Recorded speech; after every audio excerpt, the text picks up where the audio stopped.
जय हिंद दोस्तों, जय हिंद बच्चों। ज्योग्राफी 365 में आपका स्वागत है। आज हमारा ये सेकंड वीडियो है। जिन विद्यार्थियों ने, जिन मित्रों ने इससे पहले वाला वीडियो नहीं देखा वो ज़रूर देखें। तो आइए इस वीडियो के अंदर हम क्वेश्चन नंबर 26 स्टार्ट करते हैं। क्वेश्चन है कि निम्न में से कौन सा विषय है जो यानी कालिक संश्लेषण करता है, कालिक संश्लेषण करता है। समाजशास्त्र, इतिहास, मानव शास्त्र, भूगोल। तो जो यानी कालिक संश्लेषण का जो कार्य किया जाता है वो भूगोल विषय के अंदर किया जाता है। तो इसमें द ऑप्शन है। क्वेश्चन नंबर 27 है, भू सूचना विज्ञान तकनीकी में, भू सूचना विज्ञान तकनीकी में वैश्विक स्तरीय सिस्टम का उपयोग होता है। यानी जो भू सूचना विज्ञान तकनीकी है इसमें जीपीएस का उपयोग, जीपीएस का उपयोग कहाँ पर किया जाता है? सूचनाओं को एकत्रित करने में, मानचित्र बनाने में, आंकड़ों को एक एकत्रित करने में, सही स्थिति ज्ञात करने में। तो जीपीएस आपको पता है गाड़ियों के अंदर लगी रहती है, जो हमें गाड़ियों की लोकेशन, गाड़ियों की स्पीड, गाड़ियों की देखरेख सबके बारे में जानकारी देती है।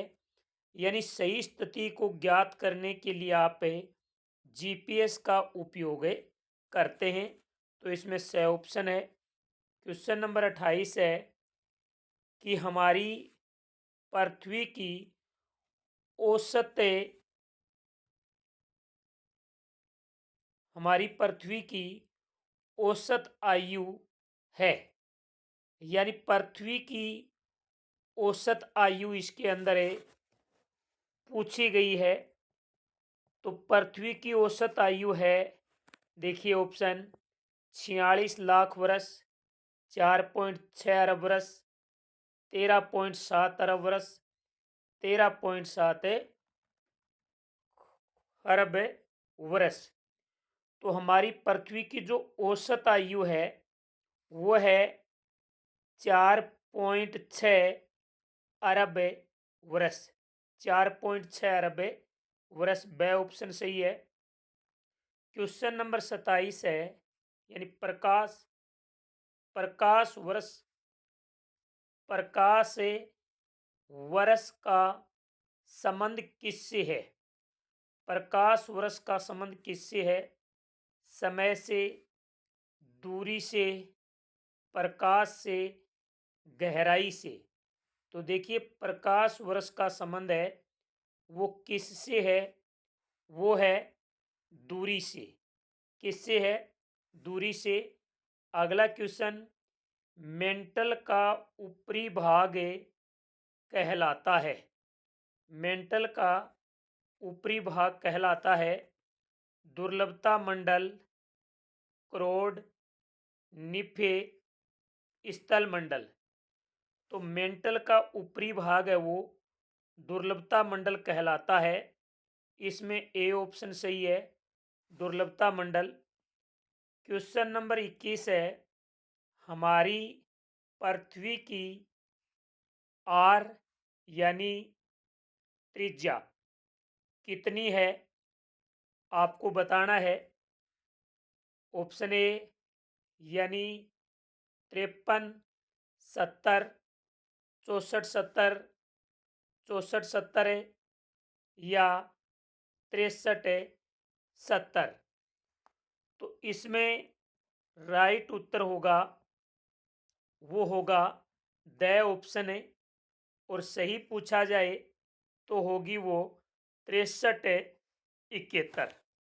लेकिन एनसीईआरटी की बुक में यही आंकड़ा दे रखा है, तो आप पे यही याद रखें। क्वेश्चन नंबर 32 है, सर्वप्रथम सर्वप्रथम किसने यूरोप, अफ्रीका और अमेरिका को जुड़ा होना या एक साथ स्थित होने की संभावना व्यक्त की? यानी सबसे पहले ये बात किसने कही कि यूरोप, अफ्रीका, अमेरिका एक जुड़े हुए भूभाग हैं?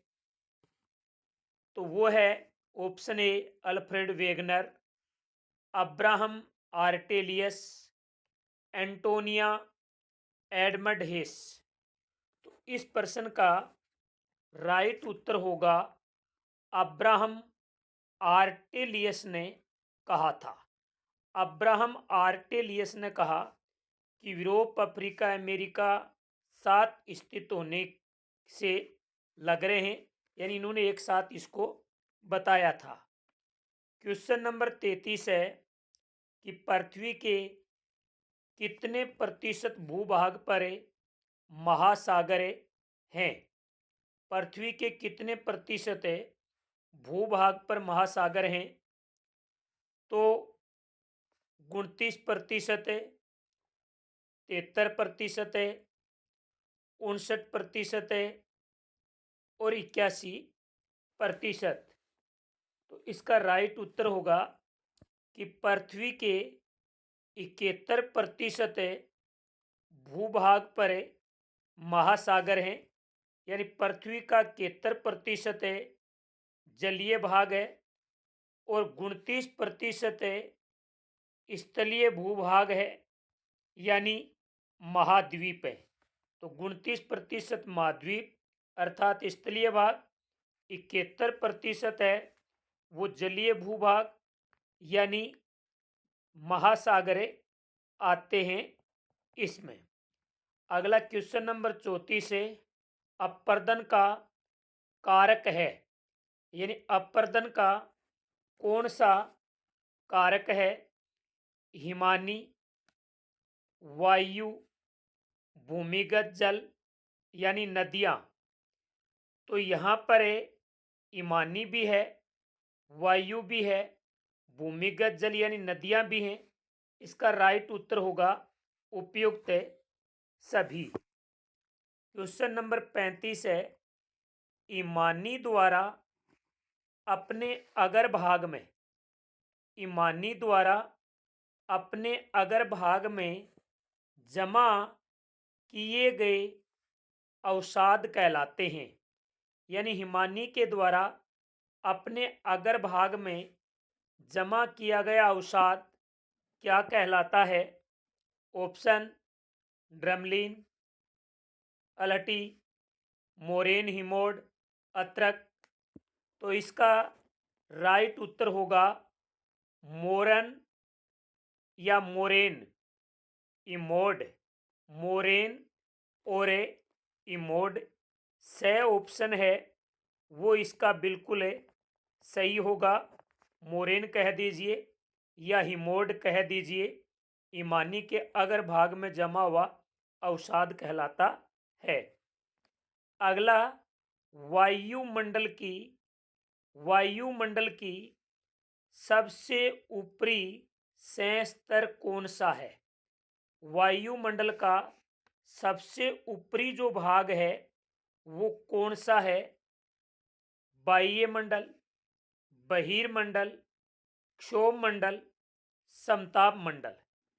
तो जो निचला स्तर है वो है क्षोभ मंडल है और जो ऊपरी स्तर है वो है बहिर्मंडल। तो इसमें ब ऑप्शन सही है। क्वेश्चन नंबर 37 नंबर है कि सूर्य से निकलने वाली जो पराबैंगनी किरणों को अवशोषित करने वाली गैस है, यानी सूर्य से जो पराबैंगनी किरणें धरातल पर पहुंचती हैं उससे पहले ही उनका बहुत सा भाग अवशोषित कर लिया जाता है। तो वो अवशोषित करने वाली कौन सी गैस है? Nitrogen, helium, xenon, ozone. तो इसमें राइट उत्तर होगा द ओजोन। अगला क्वेश्चन, वायुमंडल में लंबवत की प्रक्रिया कहलाती है। वायुमंडल में लंबवत की प्रक्रिया क्या कहलाती है भाई? वो कहलाती है संवहन। संवहन कहलाती है वायुमंडल में लंबवत की जो प्रक्रिया है। तो 38 में ए आएगा। 39 नंबर प्रश्न है कि विषुवत रेखा के निकट, विषुवत रेखा के निकट वायु दाब होता है। यानी ये जो 0 डिग्री रेखा है इसे भूमध्य रेखा भी कहते हैं, इसे विषुवत रेखा भी कहते हैं। यहां पर वायु दाब की क्या स्थिति है?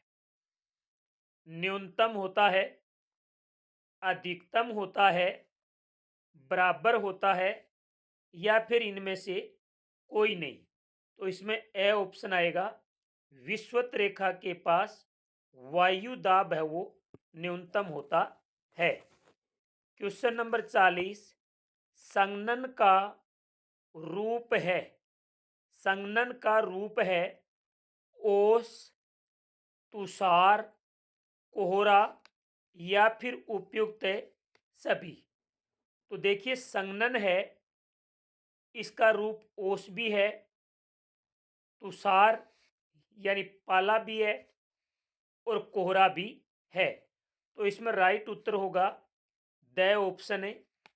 क्वेश्चन नंबर 41 है, ग्रीन हाउस गैसों के उत्सर्जन को, ग्रीन हाउस गैसों के उत्सर्जन को घटाने के लिए या कम करने के लिए क्योटो प्रोटोकॉल की उद्घोषणा कब हुई? यानी ग्रीन हाउस गैसों के उत्सर्जन को घटाने के लिए क्योटो प्रोटोकॉल की उद्घोषणा कब हुई? 1992 में, 1995 में, 1997 में, 2005 में। तो इसका राइट उत्तर होगा 1997 में, 1997 में। क्वेश्चन नंबर 42, नीला ग्रह कहलाता है। नीला ग्रह किसे कहते हैं? जिस ग्रह में जल की सर्वाधिक मात्रा पाई जाती है उसी को नीला ग्रह कहते हैं। ऑप्शन है बुध, मंगल, पृथ्वी, शुक्र। तो सबको पता है पृथ्वी को नीला ग्रह कहते हैं, जिसके ऊपर जल की मात्रा ज़्यादा है। पृथ्वी एकमात्र ग्रह है जिस पर जीवन संभव है।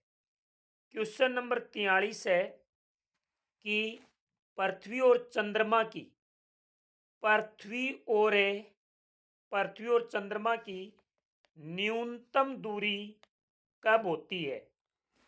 यदि आपको यहां पर सूर्य और चंद्रमा की पूछता, लेकिन यहां पर पूछी क्या है?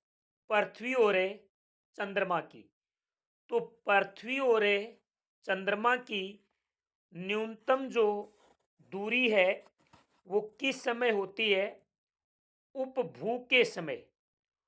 उपभू के समय इनकी दूरी बहुत ही नज़दीक होगी, और अपभू के समय इनकी दूरी है वो क्या होगी? अधिक।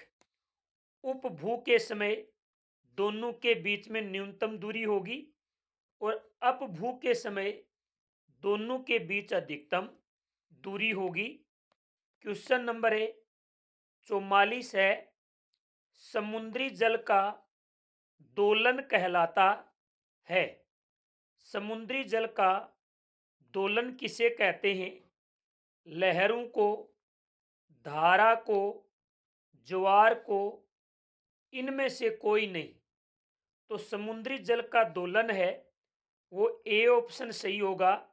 लहरों को या जो तरंगे होती हैं इनको कहा जाता है। आज का लास्ट प्रश्न है, किस देश में पृथ्वी सम्मेलन हुआ? तो आपको पता है कि ब्राजील शहर के अंदर रियो डी जेनेरो में पृथ्वी सम्मेलन हुआ था। ये जो ब्राजील शहर के अंदर रियो डी जेनेरो में जो पृथ्वी सम्मेलन हुआ, वो कब हुआ था? इस प्रश्न का आप उत्तर कमेंट बॉक्स में जरूर दें, इंतजार रहेगा। तो ये थे आपके वेरी वेरी इंपॉर्टेंट प्रश्न। इसी के साथ जय हिंद, जय भारत।